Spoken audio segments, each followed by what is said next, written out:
Bueno, respecto de la patología hepatobiliar, como en injuria vimos todo lo hepático, ahora en defensa se retoma, por ende yo les voy a volver a enviar los videos de hepato que vimos en injuria y se agrega la parte biliar, ¿sí? Que ya la tenían en el apunte que les pasé y ahora vamos a dar la clase.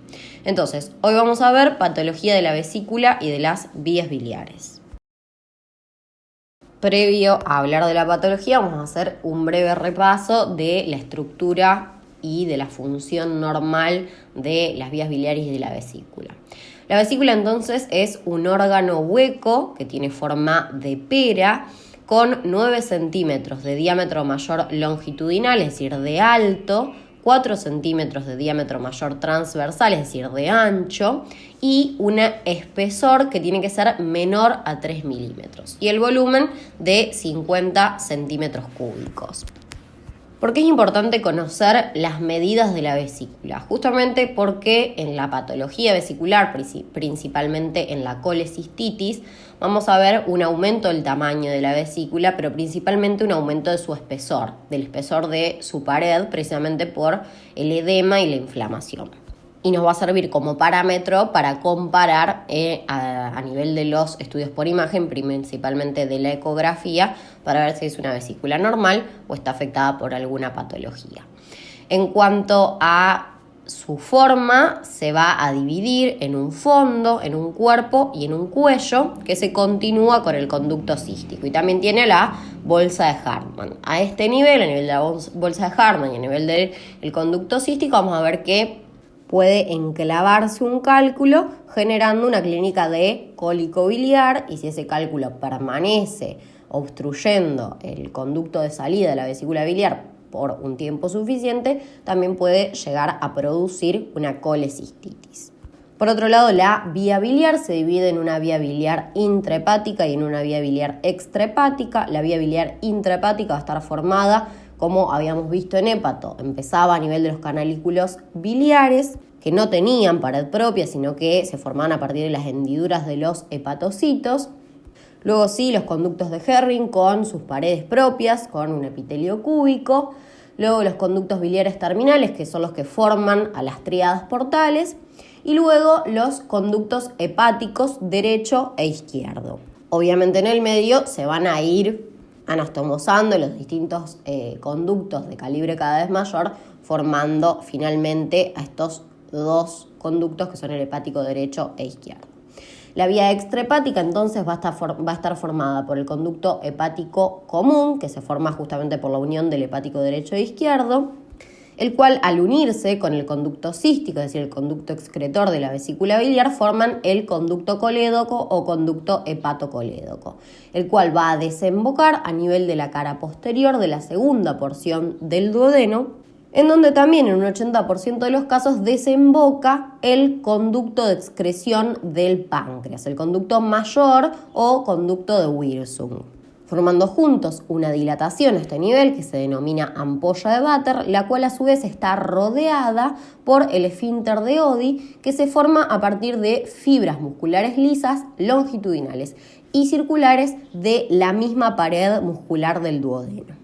Es importante este punto anatómico también porque a este nivel puede enclavarse un cálculo y generar, por un lado, una detención absoluta del paso de bilis hacia el intestino, ¿sí? De la vía biliar al intestino, y por ende no vamos a tener bilis en las heces, por ende va a haber acolia, va a empezar a aparecer toda esa bilirrubina que no se está eliminando por las heces en la orina y va a haber coluria, y también va a pasar a piel y mucosas formando ictericia, lo que se denominaría síndrome coledociano. Y a su vez también al obstruir a nivel de la ampolla de Vater va a obstruir al conducto principal de excreción del páncreas y por ende no puede aparecer el jugo pancreático a nivel del intestino, y eso genera que ese jugo pancreático se acumule dentro del páncreas, las enzimas pancreáticas se activen dentro del parénquima, lo autodigieran y se genere también una pancreatitis aguda. Es decir que esas pueden ser las complicaciones cuando el cálculo obstruye a nivel de la ampolla de Vater. En cuanto a la estructura microscópica o la histología, vamos a ver que la vesícula presenta 3 principales capas, que son la mucosa, la muscular y la adventicia o la serosa, dependiendo de la parte de la vesícula que estemos viendo. La mucosa presenta un epitelio cilíndrico simple, por debajo del cual encontramos a la lámina propia. Por debajo, la capa muscular presenta haces de músculo liso que están dispuestos al azar. Y por último, la capa de tejido conjuntivo, que en su mayoría es una serosa, constituida por este epitelio simple plano, que es el mesotelio más tejido conectivo. Pero en la relación de la vesícula con el hígado no hay serosa, sino que hay adventicia, que también es tejido conectivo. Por otro lado, la pared de los conductos de la vía extrahepática presentan la misma constitución que las 2 primeras capas de la vesícula, es decir, que tienen una muscular y una mucosa.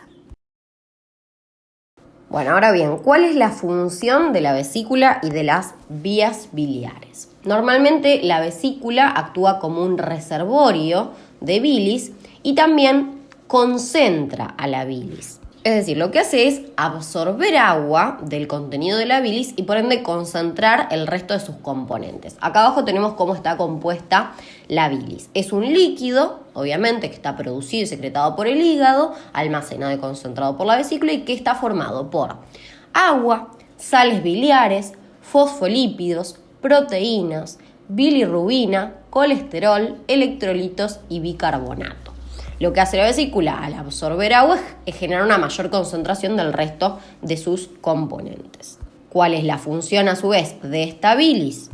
Emulsionar y solubilizar a las grasas, es decir, hacerlas más fáciles de digerir y de absorber por el jugo pancreático, de digerir y luego de absorber por el epitelio intestinal. Y además también en la bilis se excretan diversas sustancias, como por ejemplo la bilirrubina e incluso algunos fármacos.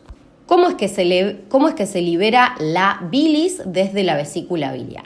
Normalmente cuando nosotros ingerimos un alimento, ¿sí? Se forma el quimo a nivel del estómago. Ese quimo pasa al intestino, ¿sí? Al duodeno, en donde se van a encontrar las células I. Las células I son células neuroendocrinas, ¿sí?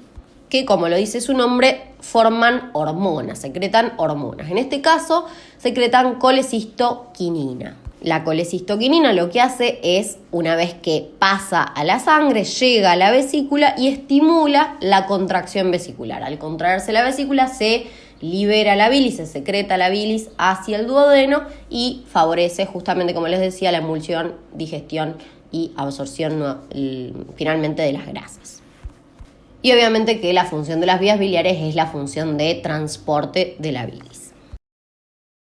Bueno, primero vamos a ver la presencia de cálculos a nivel de la vía biliar y a nivel de la vesícula. Es decir, los cálculos los podemos encontrar a nivel de la vía biliar intrahepática, generando una litiasis intrahepática. Los podemos encontrar a nivel de la vesícula, lo que se denomina colelitiasis, o a nivel del conducto colédoco, lo que se denomina coledocolitiasis, es decir, a nivel de la vía biliar extrahepática. Lo que más nos va a interesar va a ser la colelitiasis y la coledocolitiasis. Unas breves palabras acerca de la litiasis intrahepática. Se trata de la presencia anómala de cálculos solitos a nivel de la vía biliar intrahepática, es decir, por encima del conducto hepático común.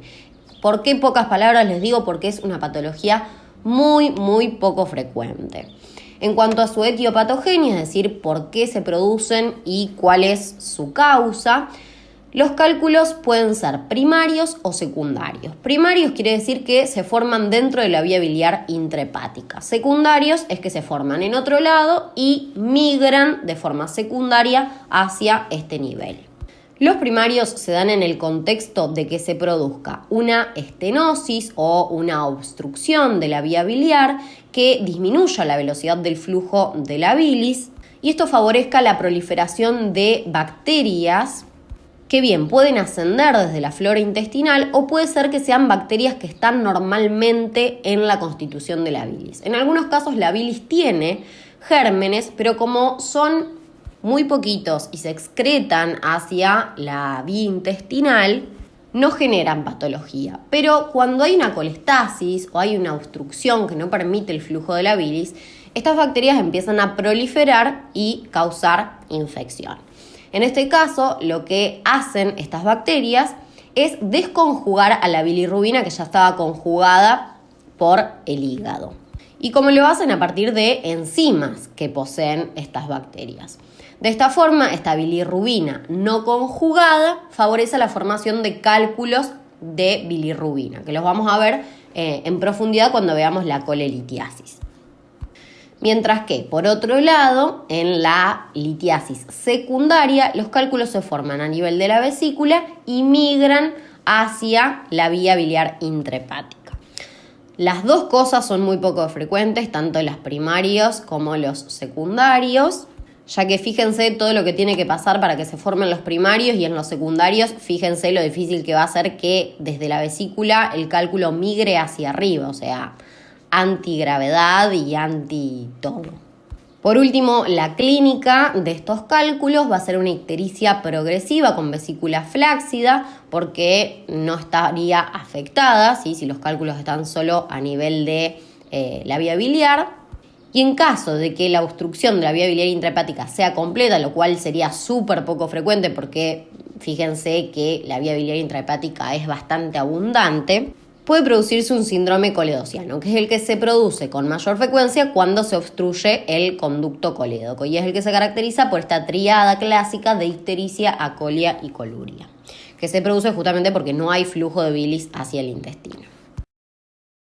Ahora sí, sobre lo que más nos vamos a explayar es sobre la colelitiasis, y ahora sí vamos a hablar específicamente de los tipos de cálculos que no me explayé en la diapo anterior.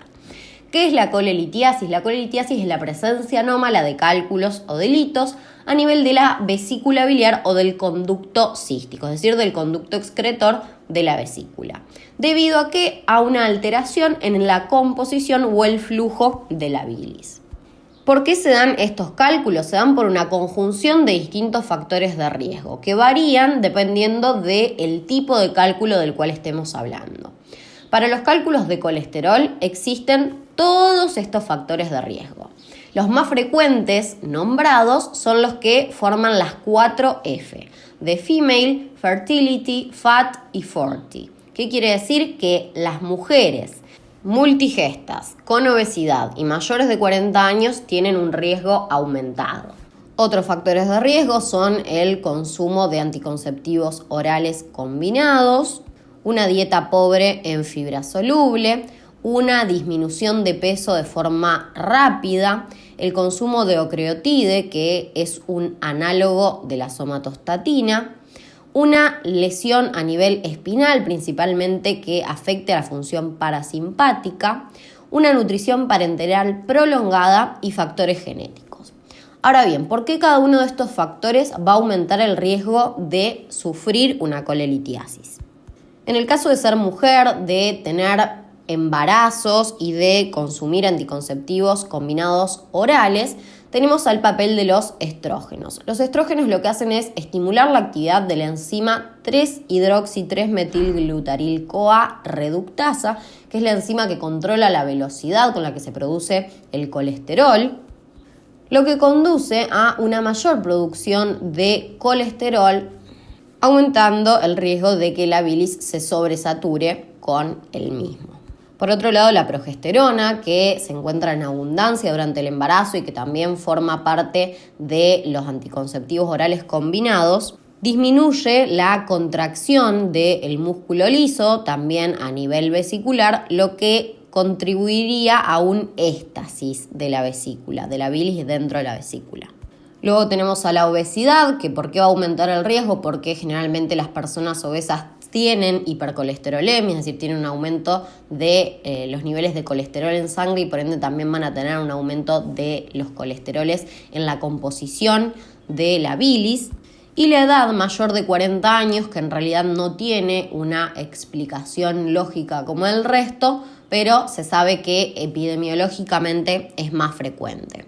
Por otro lado, la dieta pobre en fibra soluble predispone a la formación de cálculos de colesterol por el hecho de que la fibra soluble en general disminuye los niveles de colesterol en sangre, por eso es muy importante su consumo.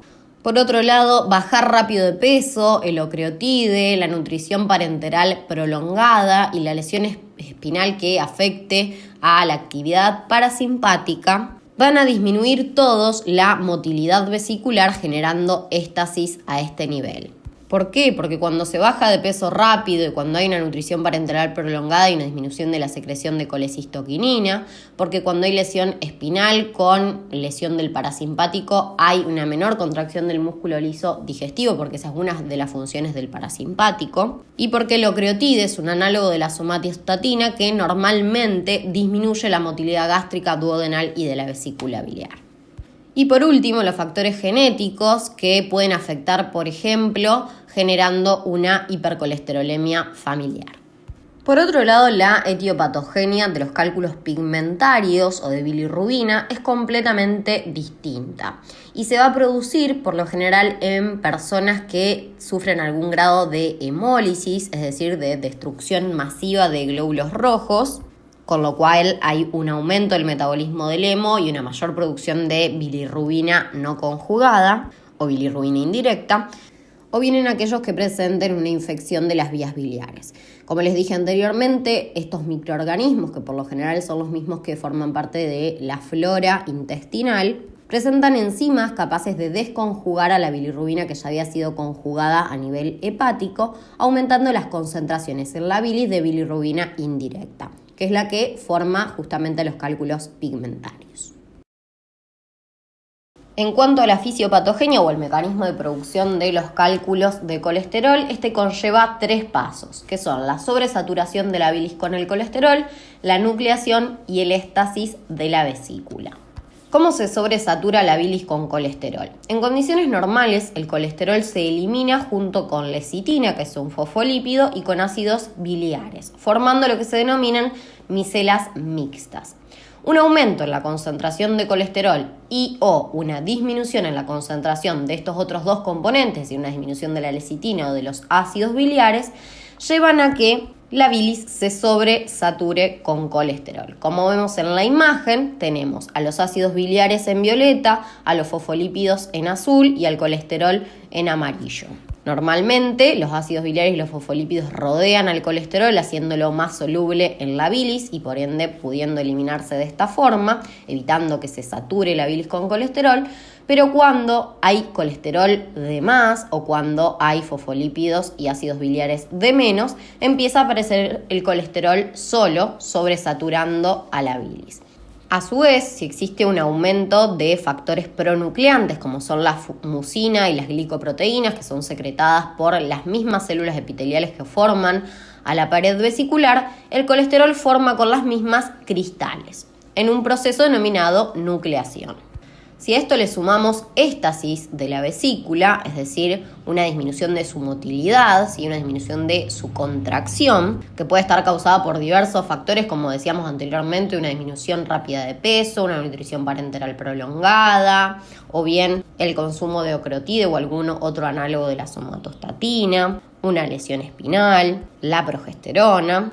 Esos cristales van a ir aumentando de tamaño, es decir, van a ir acumulando cada vez más colesterol, cada vez más factores pronucleantes y se van a ir solidificando, ya que la vesícula va a ir concentrando cada vez más la bilis hasta que se forma finalmente el cálculo.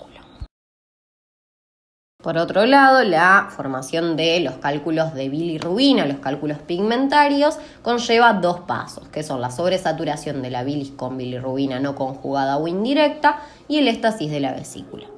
¿Por qué puede producirse la sobresaturación de la bilis con bilirrubina indirecta? Esto puede producirse por un aumento de la producción de bilirrubina indirecta, como les decía en el caso de las hemólisis, en la cual hay un aumento de la destrucción de los glóbulos rojos, un aumento del metabolismo del hemo y por ende un aumento de la formación de bilirrubina que el hígado no puede conjugar de forma completa, ya que hay una gran cantidad. O bien puede ser por una disminución de la conjugación de la bilirrubina que se produce de forma normal por alguna patología hepática, como por ejemplo una cirrosis. o bien puede que haya un aumento en la desconjugación de la bilirrubina por parte de enzimas bacterianas, que es lo que yo les decía que ocurre cuando hay una infección de la vía biliar. En la imagen vemos cómo hay un aumento de la bilirrubina no conjugada, ya sea por la hemólisis o por la acción de las enzimas bacterianas, que se van a conjugar con calcio y en algunos casos también con fosfolípidos, formando a los cálculos pigmentarios. Es decir, los cálculos pigmentarios no son puramente de bilirrubina, sino que también tienen otros componentes. Y por último, el éstasis de la vesícula, que al igual que para la formación de los cálculos de colesterol, la hipomotilidad vesicular puede generar el crecimiento y solidificación del cálculo. Ahora vamos a ver un poquito de la morfología de los distintos tipos de cálculos que podemos encontrar a nivel de la vesícula biliar. Un tipo de cálculo son los cálculos puros de colesterol. Estos son solitarios, es decir, que en general hay un único cálculo que es liso, oval, grande, ¿sí? Es grande justamente porque hay uno solo. Con mayor frecuencia es mayor a 3 centímetros, de color amarillo blanquecino y de consistencia dura. Al corte, si nosotros cortáramos este bloque de cálculo, encontraríamos cristales brillantes radiados justamente por el brillo que le da la grasa. ¿Qué cambio genera a nivel de la vesícula? Genera colesterosis, que es una acumulación de colesterol en los macrófagos que aparecen en la mucosa. ¿Y cómo se ven en la radiografía? Se ven radiolúcidos. ¿Por qué? Porque así es como se ve la grasa precisamente. Son negros y por ende no vamos a distinguirlos, no lo vamos a observar en la radiografía. Por otro lado tenemos a los cálculos que son puros de bilirrubina. Estos en general son múltiples, tienen forma de mora, es decir, como una frambuesa. Son pequeños, menores a 1 centímetro, negro intensos y de consistencia blanda. A nivel de la vesícula no encontramos cambios y en la radiografía van a ser radioopacos o blancos. ¿Por qué? Porque en realidad no son puros de bilirrubina, sino que tienen algo de calcio. Por otro lado tenemos a los cálculos puros de carbonato de calcio. Estos son múltiples, facetados, pequeños, de color blanco o grisáceo y de consistencia dura. Tampoco presentan cambios a nivel de la vesícula y son radioopacos, es decir, son blancos, los podemos ver en la radiografía. Todos estos cálculos biliares puros, tanto los de colesterol, bilirrubina como carbonato de calcio, son todos poco frecuentes. Dentro de esto, si me arriesgaría a decir cuál es el más frecuente, diría que es el de colesterol, pero en conjunto forman solo un 10% de los cálculos. Y esto se debe a que en general no son los cálculos formados por un único componente, sino que son más vale mixtos. ¿Qué es lo que vemos acá en esta otra diapositiva? Tenemos a los cálculos biliares mixtos, que como les decía son los más frecuentes, representan el 80% de los casos y están formados tanto por colesterol como por pigmento y por calcio. En cuanto a su morfología, van a ser múltiples, multifacetados, de tamaño variable y que al corte alternan láminas de pigmento oscuro y blanco pálido, es decir que ahí estamos viendo la composición por pigmento biliar y por colesterol, pigmento biliar y colesterol. ¿Qué generan a nivel de la vesícula biliar? Generan colecistitis crónica. ¿Por qué se produce la colecistitis crónica? Por el traumatismo repetido que genera el cálculo o los cálculos sobre la pared, lo que lleva a daño de la mucosa y una inflamación crónica con fibrosis e incluso calcificación. En la radiografía van a ser radioopacos justamente porque presentan calcio. Y por último tenemos a los cálculos biliares combinados, que también son poco frecuentes, como los cálculos biliares puros, y que están formados por un núcleo de cálculo puro y una vaina de cálculo mixto o viceversa, es decir, un núcleo de cálculo mixto y una vaina de cálculo puro. En general son únicos, es decir, un cálculo solitario, liso y de gran tamaño. A nivel de la vesícula también genera colecistitis crónica y son radioopacos a la radiografía porque también presentan calcio en su composición. Y acá en esta diapo tenemos imágenes reales, ¿sí? De cálculos de colesterol, de cálculos mixtos y pigmentarios. Vean que son en realidad muy variables en su morfología, ¿sí? En el de colesterol, la primera imagen tenemos lo más parecido a la representación que teníamos antes. En los mixtos vemos cómo tienen distintos colores y vemos esas multifacetas. Y en los pigmentarios vemos que son en general negros o a veces son amarronados. En general son negros los que se producen por hemólisis y son amarronados los que se producen por infección bacteriana. ¿Cómo es la clínica de la colelitiasis? En al menos un 50% de los cálculos no se presentan síntomas, es decir, que es asintomática. En la otra mitad de los casos, o en una fracción menor, pueden aparecer síntomas representados por cólicos biliares. ¿Cuándo se produce un cólico biliar? Cuando un cálculo se impacta sobre la bolsa de Hartmann o el conducto cístico, obstruyendo el flujo de bilis desde la vesícula hacia el conducto colédoco. ¿Cómo se caracteriza este síndrome doloroso? Aparece un dolor que es de tipo sordo a nivel del hipocondrio derecho, a nivel del epigastrio, que se irradian hacia el hombro derecho. Este dolor por lo general aparece después de una comida copiosa o grasosa, ya que esta estimula la secreción de colecistoquinina y la consecuente contracción de la vesícula biliar, y en ese momento se impacta el cálculo. Otra posibilidad es que aparezca durante la noche debido a la posición de decúbito que favorece el asentamiento del cálculo a ese nivel. Esta obstrucción va a aumentar la presión dentro de la vesícula y eso es lo que va a generar el dolor.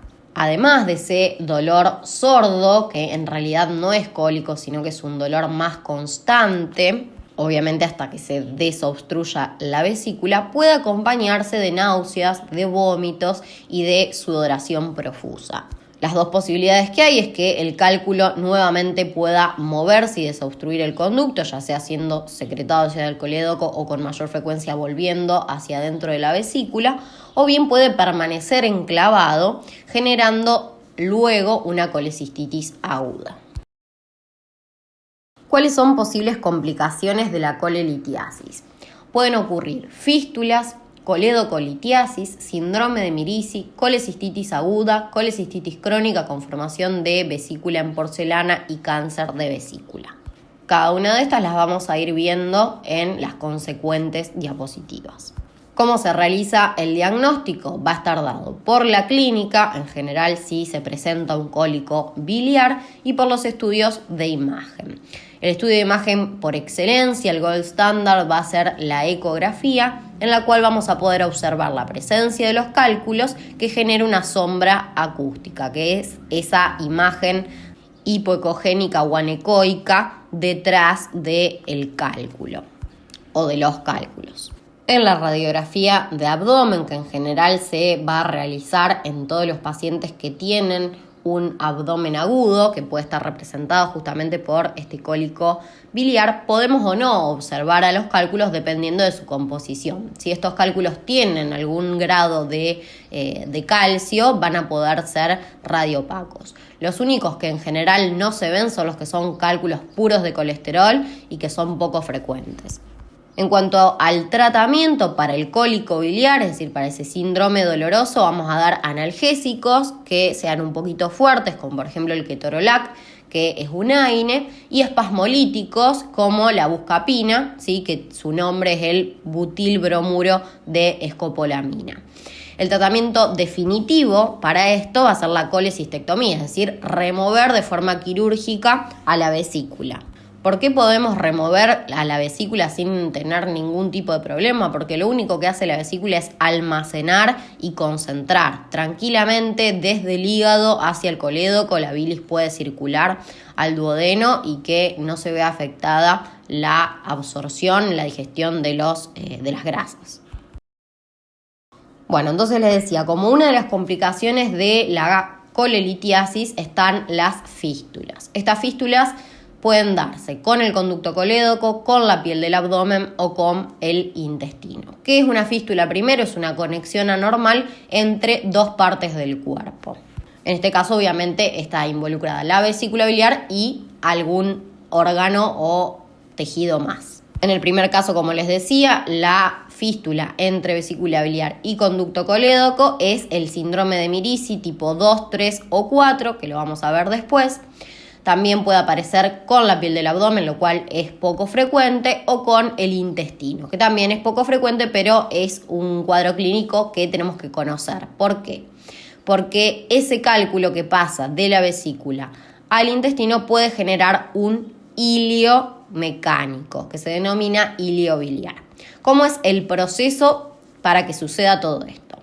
Primero vamos a tener inflamación de la pared de la vesícula. Por ende, por lo general se produce cuando hay colelitiasis, pero también cuando hay una colecistitis aguda, ¿sí? Cuando tenés inflamación de la pared. Esa inflamación va a favorecer a la generación de adherencias con la pared del duodeno y así que se produzca la erosión de la pared tanto de la vesícula como del duodeno y pase el cálculo desde el interior de la luz de la vesícula hacia la luz del intestino. Ese cálculo va a migrar hasta un lugar que no le permita su paso, ¿sí? Es decir, algún lugar que tenga un diámetro por lo general pequeño, y por ende es más frecuente esta obstrucción a nivel del ilion terminal o de la válvula iliocecal.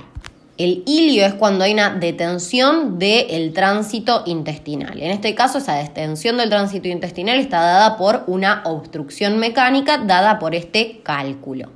¿Cómo se va a manifestar clínicamente? Va a tener distensión abdominal porque justamente el tránsito intestinal, al no poder avanzar por este obstáculo, va a ir distendiéndose, ¿sí? Va a haber náuseas y vómitos, va a haber constipación, ¿sí? Es frecuente que nosotros tengamos que preguntar si el paciente puede eliminar heces o puede eliminar gases, y una disminución de los ruidos hidroaéreos post-obstrucción. Antes de la obstrucción habría aumento de los ruidos hidroaéreos, que se denominan ruidos de lucha, justamente luchando contra esa obstrucción, ¿sí? Contra ese obstáculo.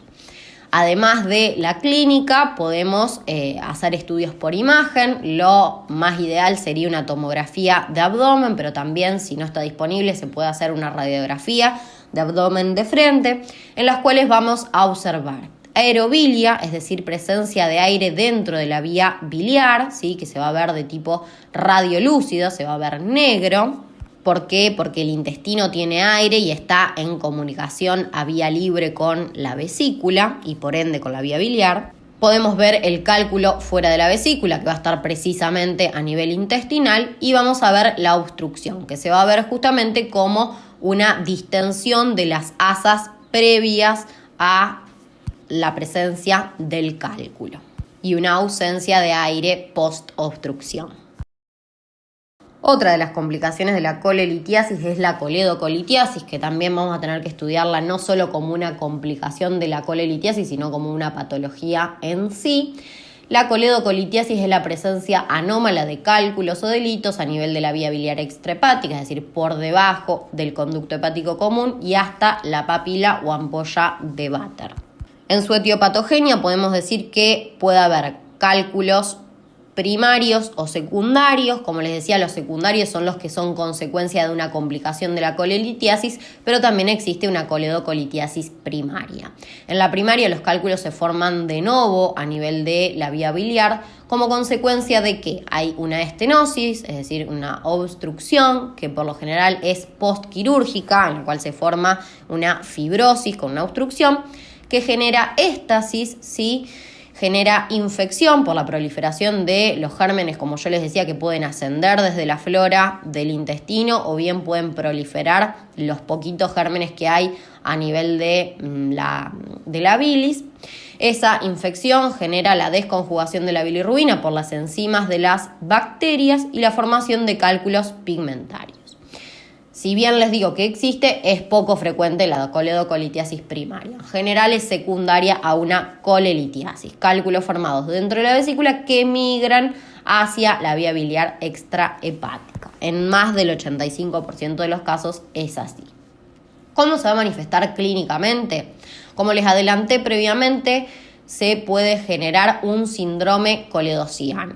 El síndrome coledociano se caracteriza por ictericia obstructiva. ¿Qué quiere decir ictericia obstructiva? Lo relaciona un poco con el tema de laboratorio. Sería una ictericia posthepática, en la cual hay un aumento principalmente de la bilirrubina conjugada. Más coluria, que es la orina color Coca-Cola, ¿sí? Por la presencia de bilirrubina, y hipo o acolia, es decir, la despigmentación de las heces, porque al no haber flujo de bilis hacia el intestino, no va a haber estercobilina a nivel de las heces.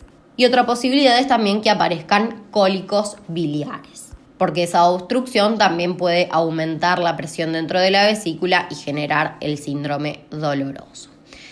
La colelitiasis, a su vez, ¿sí? Si bien en general aparece como una complicación de la colelitiasis, tiene sus propias complicaciones, que son la colangitis y la pancreatitis litiásica. La colangitis es la infección de la vía biliar y la pancreatitis litiásica es la inflamación aguda del páncreas como consecuencia de la autodigestión de su parénquima. Después de terminar con coledocolitiasis, nos vamos a explayar un poquito sobre colangitis. ¿Cómo vamos a hacer el diagnóstico de una coledocolitiasis? Como siempre, nos vamos a basar en la clínica y en estudios por imágenes. La clínica, como les decía, lo más característico es el síndrome coledociano. Si hay una colangitis, podrá agregarse fiebre. Si hay una pancreatitis, también podrá agregarse fiebre y un dolor más grave que en el del cólico, con mayor frecuencia con vómitos, náuseas, sudoración, taquicardia, inquietud. A nivel del laboratorio vamos a encontrar una elevación de las enzimas de colestasis, que son la fosfatasa alcalina y la gamma-glutamil transferasa, así como también podemos encontrar un leve aumento de la ALAT o TGP y un aumento de la bilirrubina con predominio de la bilirrubina conjugada. En la colangitis podrá agregarse una leucocitosis y elevación de los reactantes de fase aguda, y en la pancreatitis un aumento de la amilasa y lipasa pancreática. En la ecografía que vamos a ver, podemos ver los cálculos a nivel de la vesícula, no los vamos a ver dentro del conducto colédoco, pero la presencia del cálculo en la vesícula con una clínica de coledocolitiasis podrá ser sugestiva de coledocolitiasis. O bien podemos ver signos indirectos a nivel del colédoco que nos indiquen que hay un cálculo a este nivel, como por ejemplo la dilatación del conducto, ¿sí? Al haber una obstrucción por este cálculo, el conducto por encima de esa obstrucción se va a dilatar.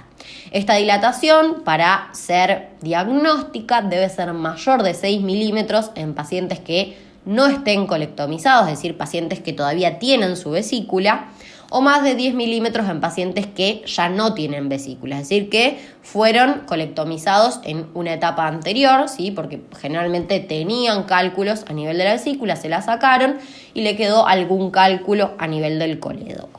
Y por último, otro estudio que es bastante práctico es la colangiopancreatografía por resonancia magnética, ¿sí?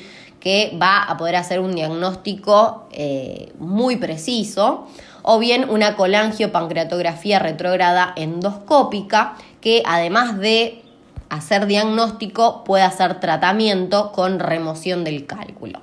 La complicación que genera esta última, que es la endoscópica, es que al ser más invasiva tiene riesgo de generar infección, es decir, tiene riesgo de que esa coledocolitiasis se secundarice con o se complique con una colangitis. De todas formas, ustedes sepan que no tienen que saber tratamiento de estas cosas, ¿sí? Pero yo se los voy adelantando porque siempre sepan que si ustedes estudian bien injuria y estudian bien defensa, van a tener mucho más fácil el camino para clínica y para cirugía, ¿sí? Entonces está bueno que desde ahora vayan haciéndose la idea, pero bueno, si no lo entienden o si les parece mucha información, lo pueden ir recortando. Lo que más tienen que saber ustedes es cómo se produce, es decir, la fisiopatología de las cosas y cómo se relaciona esa fisiopatología con las manifestaciones clínicas. Si a eso le pueden sumar todo esto, de 10. Si no, no se preocupen. Bueno, ahora sí, como les dije, la colangitis como complicación de la coledocolitiasis es la inflamación de los conductos biliares secundaria a infección de los mismos. ¿Cómo es su etiopatogenia? La colangitis suele aparecer como una complicación de la coledocolitiasis, como les decía, aunque también puede haber otra causa, como por ejemplo una complicación de la colangiopancreatografía retrógrada endoscópica. La secuencia de producción es la siguiente. Tenemos primero una obstrucción de la vía, en este caso por el cálculo a nivel del colédoco, que genera éstasis y por ende favorece la proliferación de microorganismos que pueden ser los que están normalmente en la bilis o bien que ascienden desde la flora intestinal. Proliferan y generan infección. A su vez, al haber microorganismos, bacterias a este nivel, esas bacterias tienen enzimas que favorecen la desconjugación de la bilirrubina y por ende favorecen la formación de cálculos pigmentarios. Y eso va a generar a su vez una obstrucción que genere éstasis. Entonces se genera un círculo vicioso de obstrucción, infección, obstrucción nuevamente. ¿Cómo va a ser la clínica de esta patología? Se va a caracterizar por una tríada sintomatológica que se denomina tríada de Charcot, que se caracteriza por una ictericia de tipo obstructiva, justamente por la presencia de un cálculo a nivel del colédoco. Recordemos que la causa más frecuente de colangitis aguda es una coledocolitiasis complicada, ¿sí? Y por ende va a tener las mismas características de laboratorio que la ictericia de la coledocolitiasis. Dolor abdominal, porque obviamente a este nivel va a haber inflamación, y fiebre, también por la inflamación, es decir, por la liberación de citoquinas proinflamatorias. Pero ¿qué pasa? Esta colangitis a su vez puede complicarse aún más cuando los microorganismos pasan a la sangre, ¿sí? Es decir, que van a generar una sepsis a partir de esta infección de los conductos biliares, que de hecho es muy frecuente, ¿sí? Esta es una infección que es muy grave. Y cuando esto sucede, se agregan otros síntomas a esa triada, ¿sí? ¿Cuáles son estos otros síntomas? Son la confusión, es decir, un deterioro del sensorio, un deterioro del nivel y del contenido de la conciencia, y shock, es decir, una hipoperfusión multiorgánica que generalmente se presenta con hipotensión. Entonces, la tríada de Charcot más confusión y más shock forma a la pentada de Reynolds. ¿Cómo va a ser el diagnóstico? Va a ser con laboratorio, con ecografía y con colangiopancreatografía retrógrada endoscópica, igual que en la coledocolitiasis. En el tratamiento, lo principal van a ser los antibióticos por vía parenteral y la extracción, obviamente, del cálculo, que fue el que generó todo este proceso. Bueno, retomando las complicaciones de la colelitiasis, otra dijimos que era el síndrome de Mirici. El síndrome de Mirici puede ser un síndrome de Mirici tipo 1, tipo 2, tipo 3, tipo 4 o tipo 5. El síndrome de Mirici tipo 1 hace referencia a la compresión extrínseca, es decir, desde afuera, de la vía biliar, principalmente del conducto colédoco, por un cálculo impactado a nivel de la vesícula, ¿sí? En el síndrome de Mirici de tipo 2 existe ya una fístula colecisto-biliar, como le habíamos nombrado antes en la diapo de fístulas. Es decir, hay una comunicación anormal entre la pared de la vesícula y la pared del conducto colédoco, pudiendo de esta forma pasar el cálculo desde la vesícula hacia el colédoco. A su vez, el síndrome de Mirici tipo 3 y tipo 4 también hacen referencia, como el tipo 2, a una fístula colecistobiliar.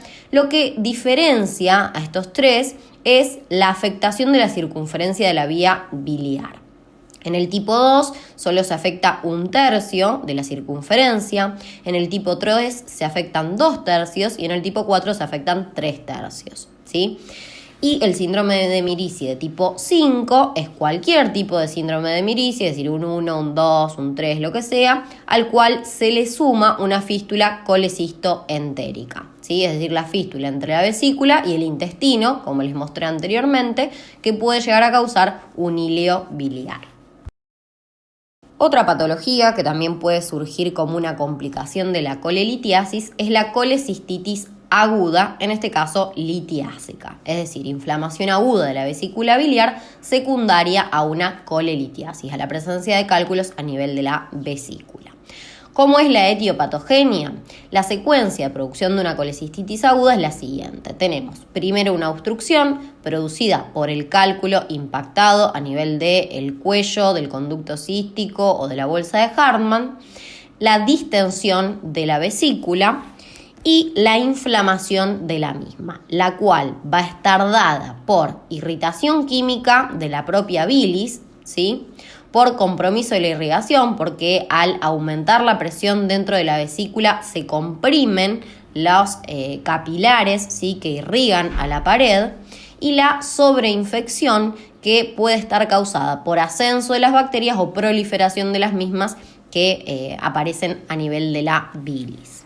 En cuanto a la morfología, la vesícula va a aparecer distendida, aumentada de tamaño, tensa, ¿sí?, con la serosa congestiva y con presencia de hemorragias, precisamente por el aumento de la presión sobre los capilares y la hiperemia que hay, ¿sí?, por la inflamación aguda. Y al corte vamos a encontrar una pared engrosada que puede ser vista tanto en un preparado histológico como en un estudio por imágenes, por ejemplo en una ecografía. La mucosa va a estar edematosa, roja brillante, y en la luz vamos a encontrar bilis, pus en algunos casos y obviamente la presencia de los cálculos. Microscópicamente vamos a encontrar edema, congestión y un exudado neutrófilo a nivel de la mucosa. Pueden aparecer también microabscesos en general cuando hay sobreinfección y perforaciones de la pared, las cuales pueden predisponer a la formación de fístulas. También va a aparecer un exudado fibrinoso a nivel de la serosa. Es decir, para poder describir la morfología de la colecistitis aguda no hay más que entender cómo es la morfología de una inflamación aguda a nivel de cualquier parte de nuestro organismo. Clínicamente se va a presentar con un cuadro que es similar a un cólico biliar, pero que no cede de forma espontánea, porque justamente lo que desencadena a la colecistitis es lo mismo que lo que desencadena un cólico biliar, es la impactación de un cálculo a nivel del cuello de la vesícula, a nivel de la bolsa de Hartmann o a nivel del conducto cístico. Pero que a diferencia de un cólico biliar simple que cede porque termina desobstruyéndose, en este caso no se desobstruye de forma espontánea y aumenta la presión a lo largo del tiempo, se va comprometiendo la irrigación, se va irritando la mucosa por la misma presencia de la bilis, se va sobreinfectando y se va generando toda la inflamación de la pared. Entonces, ¿cómo era un cólico biliar? Es un dolor que en este caso va a ser constante a nivel del hipocondrio derecho, que también puede aparecer a nivel del hipogastrio y que se irradia hacia el hombro derecho, que se acompaña de náuseas, de vómitos, de sudoración, de inquietud. El paciente está ansioso, inquieto, que agrega fiebre, ¿sí?, que es algo que no habíamos nombrado en cólico biliar, y agrega el signo de Murphy. Es muy importante, el signo de Murphy es de la colecistitis aguda. ¿Cómo es el signo de Murphy? ¿Cómo lo encontramos? Nosotros vamos a palpar a nivel del punto cístico, vamos a presionar a ese nivel y la persona va a sentir un dolor semejante como para cortar la inspiración, ¿sí? ¿Dónde se ubica este punto cístico? Se ubica a nivel de la unión entre la línea hemiclavicular, es decir, proyectamos una línea desde la mitad de la clavícula hasta el reborde costal derecho. En el punto en el que se unen esas dos líneas, nosotros vamos a ejercer una presión. Por lo general vamos a presionar a este nivel con los 2 pulgares y le vamos a pedir al paciente que inspire. Cuando nosotros ejercemos la presión, el paciente siente dolor y corta la inspiración.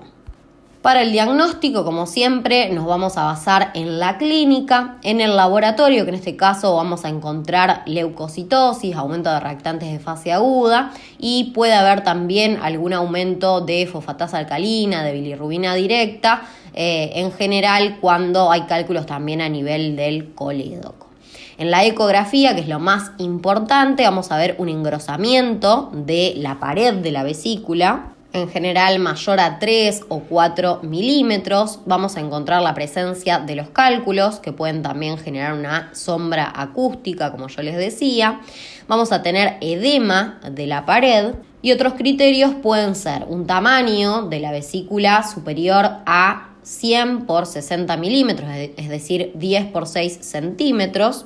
Líquido perivesicular, que sería más o menos lo mismo que decir el edema a nivel de la pared. Puede haber un colédoco dilatado y éstasis de la bilis. Pero los criterios más importantes son el engrosamiento de la pared, la presencia de los cálculos y el edema de la pared. En cuanto al tratamiento, en el momento de dolor agudo se le va a administrar analgésicos, también se le van a dar antibióticos y en un segundo momento se realizará la colecistectomía. Si bien entonces la colecistitis aguda tiene como causa más frecuente a la litiasis, también existe una colecistitis aguda alitiásica, que es la inflamación de la vesícula biliar que se produce por lo general en pacientes críticos, que tiene una etiología distinta de la litiásica. Representa solo del 5 al 10% de los casos de colecistitis aguda. En cuanto a su etiopatogenia, es probable que el mecanismo implicado sea la liberación de citoquinas y mediadores inflamatorios que se producen frente a la isquemia, frente al éstasis biliar y frente a infección. Cosas que suceden específicamente en pacientes críticos con enfermedad grave, en pacientes chocados o en pacientes con algún grado de una inmunodeficiencia. En la morfología va a ser idéntica a la litiásica, con la excepción de que no vamos a encontrar litos en el interior de la vesícula biliar, solamente vamos a encontrar a las paredes congestivas, engrosadas, con edema, con un infiltrado neutrófilo y un aumento del tamaño de la vesícula que va a estar tensa y turgente. En cuanto a la clínica, no va a ser muy evidente justamente porque son pacientes críticos que probablemente estén sedados, con disminución del sensorio o con analgésicos, pero sí puede que presenten fiebre o sudoración o algún otro signo que pueda ser evidenciable. El diagnóstico se va a realizar por ecografía, en la cual encontramos la vesícula aumentada de tamaño, distendida, las paredes engrosadas y el edema, pero en ausencia de cálculos. El tratamiento va a ser siempre el de la enfermedad de base, porque es el que causó esto, y en algunos casos también se va a hacer la colecistectomía. En cuanto a algunas complicaciones de la colecistitis aguda por fuera de lo que son las complicaciones de la colelitiasis, tenemos a la perforación de la vesícula, ya que al inflamarse la pared y al estar isquémica puede aparecer algún grado de necrosis de la misma con perforación, librándose el contenido de la vesícula biliar hacia la cavidad abdominal, lo que genera una irritación del peritoneo, dando lugar a la peritonitis, que va a ser tanto química por la presencia de bilis como bacteriana por lo general, porque dijimos que en la colecistitis aguda suele haber sobreinfección, que se va a manifestar clínicamente con fiebre, ¿sí? Que no dista de lo que es la clínica de la colecistitis aguda, pero a la cual se le puede agregar un signo que es el dolor a la descompresión o signo de Bloomberg positivo. Este dolor a descompresión es típico de la irritación del peritoneo, ¿sí? Y no lo vamos a encontrar en una colecistitis aguda que no está complicada con una peritonitis, ¿sí? En la colecistitis aguda sin peritonitis encontramos dolor a la compresión, ¿sí? Con el signo de Murphy. Y en la colecistitis aguda complicada con peritonitis encontramos no solo dolor a la compresión, sino también dolor a la descompresión. Soltamos y el paciente le duele más. Además de que tiene toda la pared abdominal contraída por la irritación del peritoneo parietal. Otra posibilidad a su vez es que los microorganismos que infectan la vesícula ingresen a la circulación general causando una bacteremia y sepsis que además de la fiebre puede llegar a agregar una alteración del nivel de la conciencia. Y por último, la última patología que vamos a ver es la colecistitis crónica, la cual en general está asociada a colelitiasis y se debe justamente a los pequeños traumatismos repetidos generados por los cálculos sobre la pared vesicular. o bien por las colicistitis agudas a repetición, que también van a estar causadas por los cálculos. En cuanto a la morfología, la vesícula va a estar disminuida de tamaño, contraída, aunque también podría estar de tamaño normal o aumentado, cuya pared al corte va a estar engrosada, va a ser de color gris blanquecino debido a la fibrosis y puede presentar incluso calcificaciones. La calcificación de la vesícula se denomina vesícula de porcelana y es muy importante debido a que aumenta mucho el riesgo de adenocarcinoma de vesícula. En la luz vamos a encontrar a los cálculos. Microscópicamente, por otro lado, la mucosa puede estar totalmente destruida, va a tener un infiltrado monomorfo nuclear formado por linfocitos, células plasmáticas, monocitos, y vamos a encontrar algo característico que es la adenomiomatosis con la formación de los senos de Rokitansky-Ashchov. ¿Qué es la adenomiomatosis? Es el engrosamiento de la pared de la vesícula debido a hiperplasia del epitelio y del músculo liso de la pared. Y los senos de Rokitansky-Ashchov son invaginaciones de la mucosa hacia la muscular o incluso hasta la serosa.